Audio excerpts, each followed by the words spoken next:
When a language model answers a question, it builds an enormous number of internal representations, yet only a small part of them can ever be spoken. This work from Anthropic argues that those verbalizable representations form a global workspace inside the model. To see what a model could say, the authors build the Jacobian lens.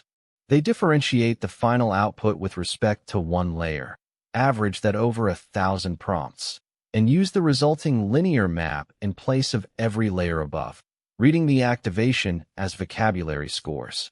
There are far more lens vectors than dimensions, so the set is overcomplete. Decomposing an activation into a sparse combination of about 25 of them gives its workspace coordinates. That component holds under 1/10 of the variance, yet does far more. The first property is verbal report.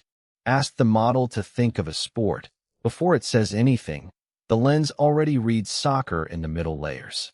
Swap those coordinates for rugby, and it says rugby. The workspace part alone drives 59% of swaps, the rest 5. The second is directed modulation. Ask the model to copy an unrelated sentence word by word while holding citrus fruit in mind, and the lens reads orange and lemon right at the copying positions. Tell it not to think of them, and the rate drops sharply, but never to 0. The third is internal reasoning. Ask how many legs the animal that spins webs has. The word spider never appears in the question or the answer, yet it stands out in the middle layer readout. Swap spider for ant, and the answer turns from 8 into 6. The fourth is flexible generalization. Take the one vector standing for France, swap it to China, then ask for the capital, the language, or the continent. All 3 different downstream operations follow the swap.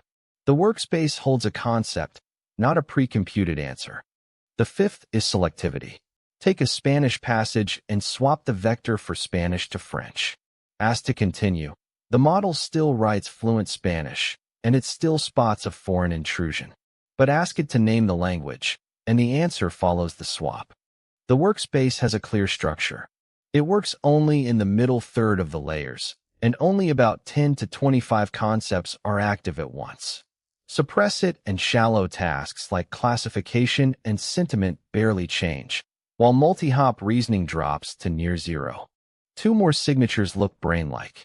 Workspace vectors compose with downstream weights far more broadly than other directions, like a hub.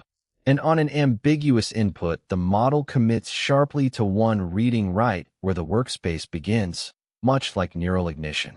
The authors are explicit that this says nothing about subjective experience.